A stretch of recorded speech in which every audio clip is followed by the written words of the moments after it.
आज हम आप लोगों को एसेसरी पिगमेंट के बारे में बताएंगे। जैसा कि आप जानते हैं कि एसेसरी पिगमेंट को दो भागों में बांटा जा सकता है। कितने भागों में? दो भागों में। एक होता है वाटर सॉल्युबल, एक वाटर सॉल्युबल पिगमेंट होता है और एक होगा soluble in organic solvent.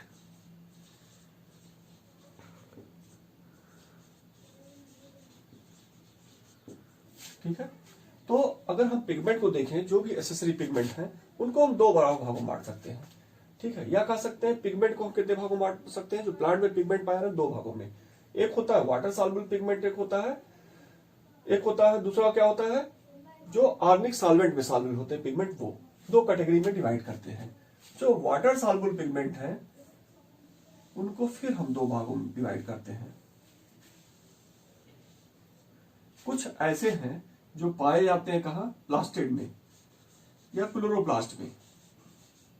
In plastid कहां पाए जा रहे हैं? प्लास्टिड या क्लोरोप्लास्ट में। और कुछ होते हैं जो कहां पाए जाते हैं? साइटोप्लाज्म में।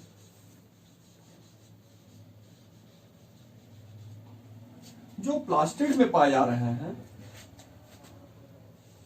वाटर सॉल्युबल पिगमेंट, उसमें मुख्य रूप से जो है वो है फाइकोबिलिन।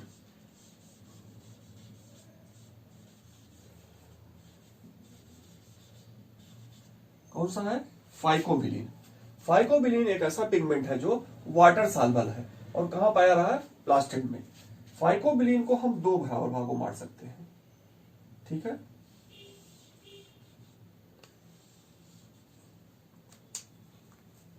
एक होता है सी फाइकोसाइनिन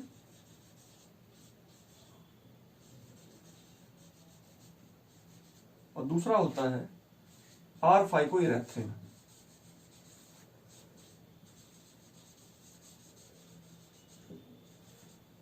एक होगा सी फाइकोसाइनिन, दूसरा क्या होगा? आर फाइकोइरेथ्रिन। सी फाइकोसाइनिन जो होता है वो पाया जाता है ब्लू ग्रीन एल्गी में। किसमें पाया जाएगा? ब्लू ग्रीन एल्गी, या इसी को कह सकते हैं बीजीए। और आर फाइकोइरेथ्रिन जो होता है वो किसमें पाया जाएगा? रेड एल्गी में। तो इस तरह हम देख रहे हैं वाटर सॉल्युबल पिगमेंट कौन सा हो गया? फाइकोबिलिन। फाइकोबिलिन जो होता है दो प्रकार का होता है, एक सी फाइकोसाइनिन, दूसरा क्या होता है? आर फाइकोइरेथ्रिन। सी फाइकोसाइनिन जो होता है वो ब्लू ग्रीन एल्गी में पाया जाता है और आर फाइकोसाइनिन किसमें पाया रहा है? रेड एल्गी में। दूसरा इंपॉर्टेंट चीज ये है फाइकोबिलिन के बारे में कि अगर हम क्लोरोफिल मॉलिक्यूल को देखें तो क्लोरोफिल मॉलिक्यूल में हम देखते हैं 4 पायरल रिंग पाई जाती है। ठीक है, कितने? 4 पायरल रिंग जो एक रिंग फॉर्म में अरेंज रहेगी। लेकिन फाइकोबिलिन में 4 पायरल जो रिंग पाए जाते हैं वो क्या होते हैं? एक लीनियर फॉर्म में अरेंज होंगे।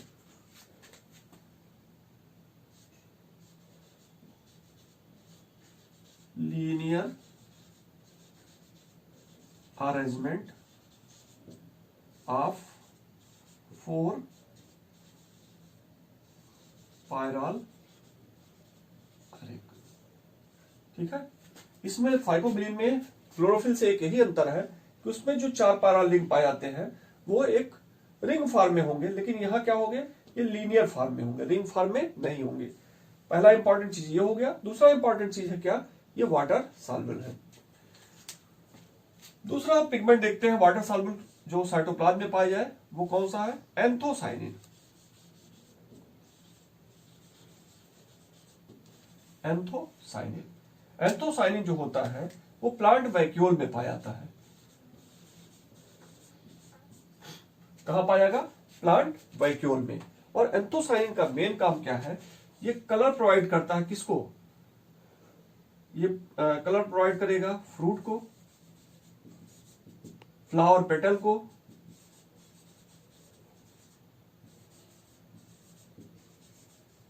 ठीक है, ये मेन फंक्शन इसका एंथोसाइनिन का। एंथोसाइनिन वैक्यूल में पाया जाएगा और इसका मेन काम क्या है? फ्रूट या फ्लावर पेटल को कलर प्रदान करना। जो डिफरेंट हम फ्लावर देखते हैं भिन्न भिन्न कलर के, वो किसके कारण है? एंथोसाइनिन के कारण है। फ्रूट का जो कलर देखते हैं वो किसके कारण है? एंथोसाइनिन के कारण। एंथोसाइनिन भी बहुत इंपॉर्टेंट है, ये पूछा जाता है। अगला हम देखते हैं सॉल्युबल इन ऑर्गेनिक सॉल्वेंट।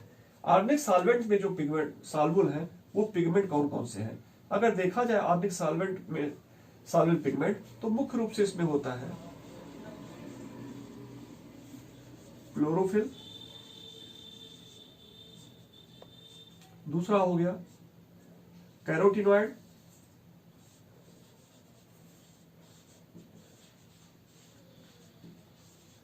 और तीसरा हो गया जैंथोफिल। तीन पिगमेंट हो गए, क्लोरोफिल, कैरोटीनॉइड और जैंथोफिल।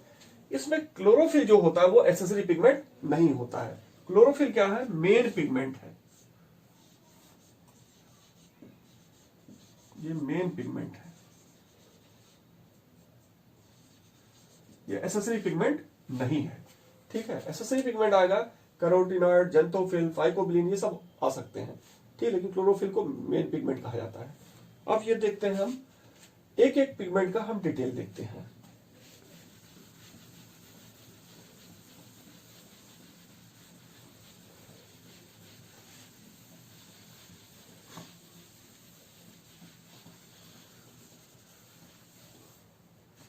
सबसे पहले हम देखते हैं क्लोरोफिल।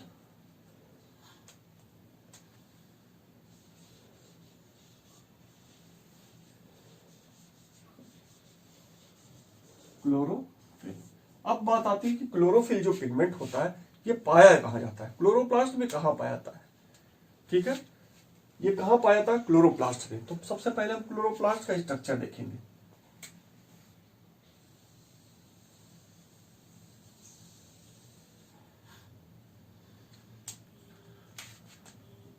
क्लोरोप्लास्ट में हम देखते हैं सिक्के के समान बहुत सारी रचनाएं पाई जाती हैं। इन रचनाओं को क्या कहते हैं? थैलाकॉइड।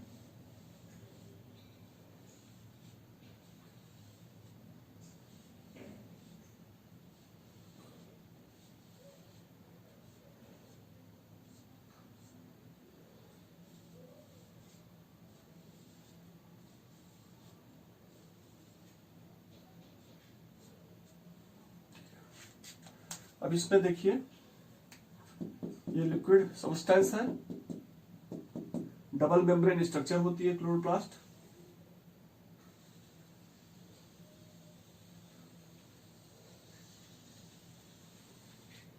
इसका अपना राइबोसोम होता है, सर्कुलर डीएनए अपना होता है इसका, और ये स्ट्रोमा है। लिक्विड जो है इसके अंदर स्ट्रोमा है। इसके एक सिंगल यूनिट को क्या कहेंगे? थाइलाकॉइड। और जो ग्रुप बन जाता है, ये ग्रुप का जो अरेंजमेंट है, एक साथ इकट्ठे जो ढेर बनता है उस ढेर को कहते हैं ग्रैनम। ढेर को क्या कहेंगे? ग्रैनम। और लिक्विड पार्ट को क्या कहेंगे? स्ट्रोमा। तो जो ग्रैनम होता है वहां लाइट रिएक्शन होता है,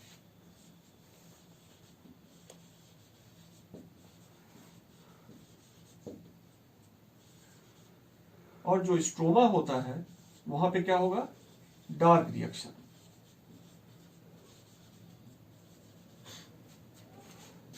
अब हम ग्रैनम जान गए। ग्रैनम क्या होता है? कई थैलाकॉइड जब एक दूसरे के ऊपर अरेंज हो जाते हैं तो जो ढेर बनता है वो क्या कहलाएगा? ग्रैनम। और सिंगल यूनिट को क्या कहेंगे? थैलाकॉइड।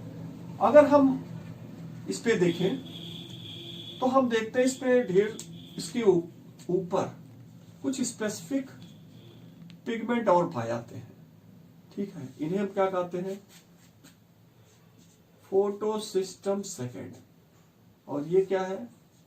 Photosystem first. ऐसे यहां पे है, यहां पे है, ये क्या है? ये भी फोटोसिस्टम फर्स्ट है, सॉरी फोटोसिस्टम सेकेंड है। तो क्वेश्चन ये भी आता है कि फोटोसिस्टम कहां पाया था? तो वो भी किस पे पाया रहा? थैलाकॉइड पे। कहां पाया रहा? थैलाकॉइड में। अगर फोटोसिस्टम फर्स्ट का पोजीशन देखें तो फोटोसिस्टम फर्स्ट ज्यादा किससे कांटेक्ट में है? स्ट्रोमा से है। तो फोटोसिस्टम फर्स्ट कहां पाया जाएगा? इसको कहा जाएगा non apprised part of stroma. ठीक है, नॉन अप्रेस्ड क्या कर रहे हैं? अप्रेस्ड मतलब होता है दबा हुआ, नॉन अप्रेस्ड मतलब जो दबा हुआ भाग नहीं है। ये हो गया थाइलाकॉइड का नॉन अप्रेस्ड पार्ट। ठीक है, और ये ज्यादा किससे, ये वाला पार्ट किससे ज्यादा कांटेक्ट में है? स्ट्रोमा के। ये स्ट्रोमा के कांटेक्ट में, इसलिए इसका कहा था फोटोसिस्टम फर्स्ट कहां पाया जाता है? Non apprised part of stroma. और फोटोसिस्टम सेकंड जो होता है वो देखें तो नॉन अप्रेस्ड तो पाया ही जा रहा है, साथ में कहां पाया रहा है? अप्रेस्ड पार्ट में भी पाया रहा। कहां पाया रहा? अप्रेस्ड पार्ट में। ये देखिए इसके अंदर है यहां। ठीक है, तो ये सब क्या है? एक दूसरे के ऊपर है, दबे हुए हैं, तो ये सब पार्ट क्या कहलाएंगे? Appressed part.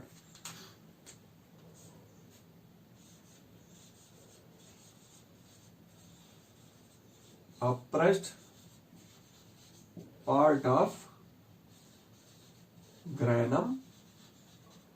ठीक है, और ये क्या हो जाएगा? अगर इसको देखें तो ये हो जाएगा non apprised part of stroma. ठीक है, देखिए तो फोटोसिस्टम सेकंड जो होता है वो अप्रेस्ड पार्ट में पाया रहा और नॉन अप्रेस्ड। ठीक है, नॉन अप्रेस्ड और अप्रेस्ड पार्ट। अप्रेस्ड मतलब एक दूसरे के ऊपर जब अरेंज होंगे तो दबेगा, तो इससे क्या कहेंगे? Apprised part. और कहां पाया रहा? ग्रैनम में। फोटोसिस्टम सेकंड ग्रैनम के अप्रेस्ड पार्ट में हो गया। दूसरा कहां है?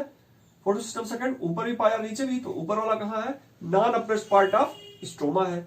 ठीक है, तो इस तरह हम देख लिए फोटोसिस्टम फर्स्ट, फोटोसिस्टम सेकंड की पोजीशन क्या है। अब हमें देखना है क्लोरोफिल। ठीक है, तो ये जो पार्ट होता है इसे हम कहते हैं थैलाकॉइड लैमेली। Thylakoid lamellae. ठीक है, यदि हम थैलाकॉइड या थैलाकॉइड लैमेली को कट करें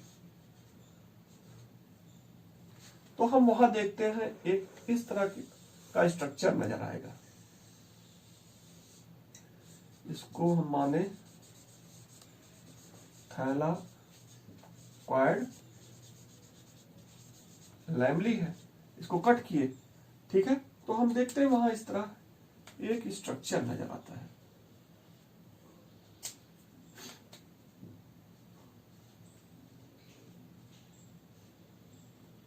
ये ऊपर वाला जो पार्ट होता है वो क्या है? Chlorophyll A. और नीचे ये जो ऑरेंज है ये क्या है? Accessory pigment. और ये सब मिला के क्या कहलाते हैं? एसेसरी पिगमेंट और क्लोरोफिल ए, ये सब मिला के कहलाएंगे क्वांटासोम। और मॉडर्न साइंटिस्ट अब इसी क्वांटासोम को कहते हैं फोटोसिस्टम। Photo system. तब आप जान गए कि क्लोरोफिल ए कहां पाया रहा? थैलाकॉइड मेम्ब्रेन पे। क्लोरोफिल ए और जो एसेसरी पिगमेंट है वो सब मिला के क्या कहलाते हैं? क्वांटासोम या फोटोसिस्टम। यदि पूछा जाए आपसे फोटोसिस्टम कहां पाया जाएगा? Thylakoid membrane. क्लोरोफिल ए कहां पाएगा? थैलाकॉइड मेम्ब्रेन में। आप आसानी से बता ले जाएंगे। ठीक है, अब थोड़ा सा हम डिटेल और करते हैं। यदि क्लोरोफिल को हम देखें तो क्लोरोफिल को का जो क्लोरोफिल कई प्रकार के हैं। इसमें है chlorophyll A. Chlorophyll a universal pigment है। कैसा है? यूनिवर्सल। क्यों यूनिवर्सल पिगमेंट कहते हैं? चाहे प्लांट हो चाहे बैक्टीरिया हो, जितने भी फोटोसिंथेटिक ऑर्गेनिज्म है उसमें क्लोरोफिल ए पाया जाता है, इसलिए उसको क्या कहते हैं? Universal pigment chlorophyll A. और क्लोरोफिल ए जो होगा, अगर इसका फार्मूला देखें तो फार्मूला इसका होगा C55H72 O5N4 Mg। ठीक है, फार्मूला क्या होगा? C55H72 O4 C55H72 O5N4 Mg। ठीक है, क्लोरोफिल ए में मेथिल ग्रुप पाया, CH3 ग्रुप पाया जाएगा। क्लोरोफिल ए में क्या होगा? CH3 ग्रुप होगा। ठीक है, देखते हैं इसका स्ट्रक्चर।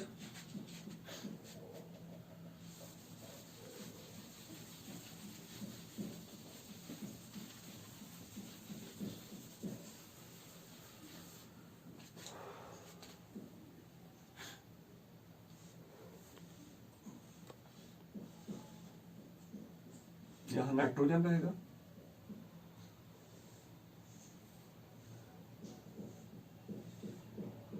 यहां भी नाइट्रोजन रहेगा, सेंटर में मैग्नीशियम आयन,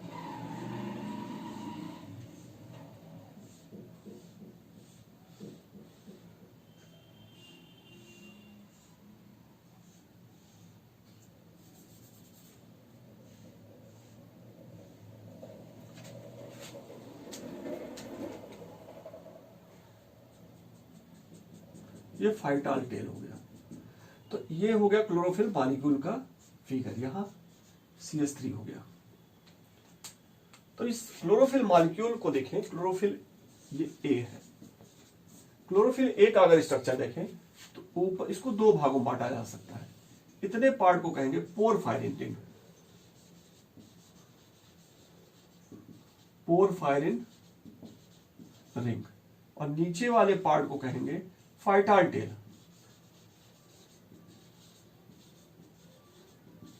ठीक, तो क्लोरोफिल ए मॉलिक्यूल को हम देखते हैं, दो भागों में बांटते हैं, पोरफायरिन रिंग और फाइटाल टेल। पोरफायरिन रिंग जो होता है उसमें 4 पायराल रिंग पाए जाते हैं।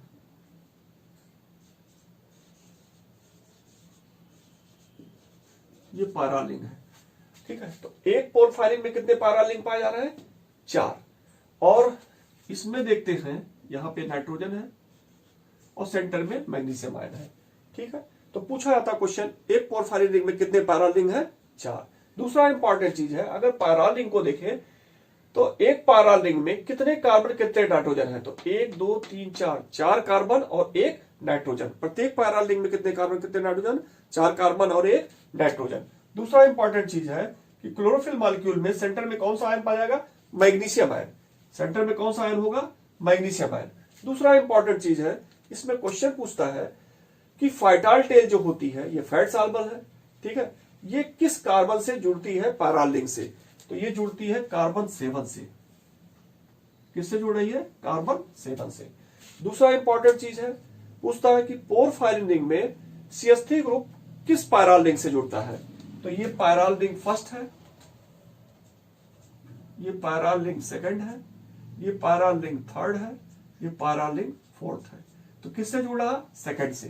तो यहां पे CH3 ग्रुप किससे जुड़ता है? सेकंड पायराल रिंग से। तो ये हो गया क्लोरोफिल A। अब हम आते हैं क्लोरोफिल B।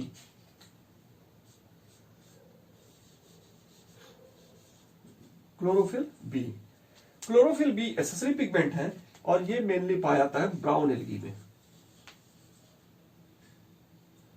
एसेसरी पिगमेंट अब ब्राउन एल्गी नहीं कहेंगे, इसमें एक चीज इंपॉर्टेंट, ब्राउन एल्गी नहीं कहेंगे। क्लोरोफिल B जो होगा एसेसरी पिगमेंट होगा, इसमें एक इंपॉर्टेंट चीज है, इसमें CH3 ग्रुप पाया जा रहा है और यहां पाएगा CHO ग्रुप। CH3 ग्रुप ना पाया जाके यहां क्या पाया जाएगा? CHO group. ये इंपॉर्टेंट है इसमें। इसका फार्मूला हो जाएगा C55 H70 O6 N4 Mg, ठीक है। ऐसे ही अब आएगा क्लोरोफिल C। क्लोरोफिल C पाया जाएगा ब्राउन एल्गी में।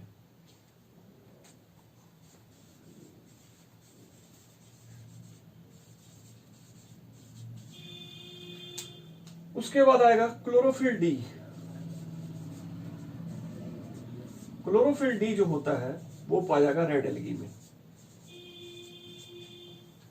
क्लोरोफिल D के बाद हम देखते हैं एक आता है बैक्टीरियो क्लोरोफिल। तो बैक्टीरियो क्लोरोफिल जो होता है वो किसमें पाया जाएगा? बैक्टीरिया में, ठीक है। तो ये हो गया एक क्लोरोफिल के बारे में। अब हम देखते हैं कैरोटीनॉइड।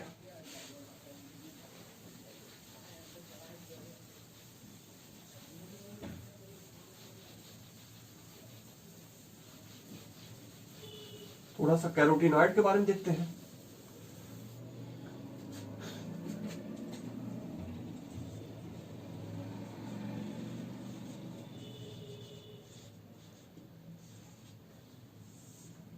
कैरोटीनॉइड, कैरोटीनॉइड क्या होते हैं?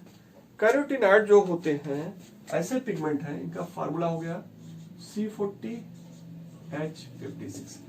कैरोटीनॉइड ऐसे बहुत प्लांट के लिए बहुत इंपॉर्टेंट है, ठीक है। क्योंकि क्या होता है, जब लीफ पे लाइट गिरती है तो लाइट गिरने के कारण क्या होता है, वो अल्ट्रावायलेट रेज भी उसमें आ रही हैं, तो वो हानिकारक किरण है। जब लीफ पे लाइट गिरेगी तो क्या होगा, लाइट के गिरने से अल्ट्रावायलेट रेज के कारण, हानिकारक किरणों के कारण उसके अंदर जो एंजाइम होते हैं लीफ के अंदर वो टूटते हैं। ठीक है, जैसा कि आप जानते होंगे लीफ में मैक्सिमम अमाउंट में कौन सा एंजाइम पाया जाता है, क्लोरोप्लास्ट में मैक्सिमम अमाउंट में कौन सा एंजाइम है, रुबिस्को एंजाइम। ठीक है, मोस्ट अबंडेंट एंजाइम है इसमें क्लोरोप्लास्ट पे। तो जब एंजाइम गिरते हैं लीफ पे तो एंजाइम क्या होते हैं, टूटते हैं, और जब एंजाइम टूटेंगे तो फ्री रेडिकल्स बनेंगे, और फ्री रेडिकल्स आप जानते हैं हाईली रिएक्टिव होते हैं, तो अगल बगल सेल जो लीफ की होती है उनको वो नष्ट करने लगते हैं, और जब नष्ट होते हैं तो इस क्रिया को क्या कहते हैं, सोलराइजेशन। सोलराइजेशन या इसी को कहते हैं फोटो ऑक्सीडेशन।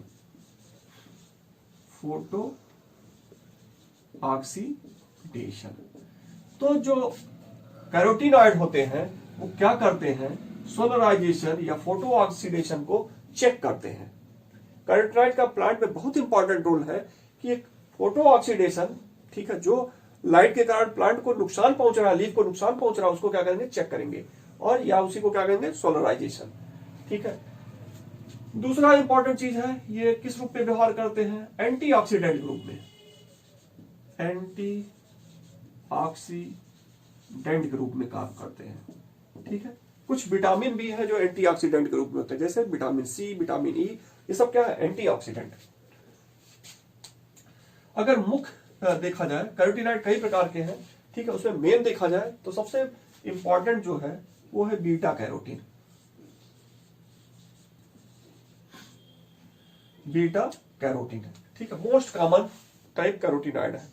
बीटा कैरोटीन जो होता है वो क्या होता है, ये आगे चलकर विटामिन ए का भी निर्माण करता है। किसका निर्माण करता है, विटामिन ए। इसका नाम कैरोटीन क्यों पड़ा, ठीक है, कैरोटीन इसलिए पड़ रहा है क्योंकि ये कैरेट पे पाया जाता है, गाजर में, उसी के नाम पे इसका नाम क्या पड़ गया, कैरोटीन। ठीक है, तो बीटा कैरोटीन किसमें कन्वर्ट हो रहा है, विटामिन ए। गाजर जो होता है उसमें बीटा कैरोटीन ज्यादा पाया जाता है, इसीलिए कहा जाता है ज्यादा खाइए बीटा वो गाजर को, तो उससे आंखें आपकी क्या होंगी, स्वस्थ होंगी, क्योंकि आप आंखों को स्वस्थ रहने के लिए क्या चाहिए, विटामिन ए।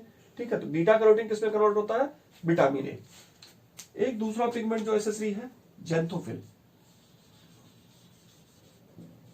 जेंथोफिल, इसका फार्मूला हो जाएगा C40H56O। एक कैरोटीन और है, लाइकोपीन। लाइकोपीन जो होता है किसमें पाया जाता है, टोमेटो में। ठीक है, टोमेटो का जो रेडनेस होता है, लाल कलर, किसके कारण होता है, लाइकोपीन के कारण। ये भी पूछा जाता है, ध्यान रखिएगा। जेंथोफिल जो होता है प्लांट में दो मेन प्रकार का है, एक होता है फ्यूको जेंथिन, ये किसमें पाया जा रहा, ब्राउन एल्गी में। और दूसरा होता है जो हायर प्लांट में पाया जाता है, वाइलोजेंथिन।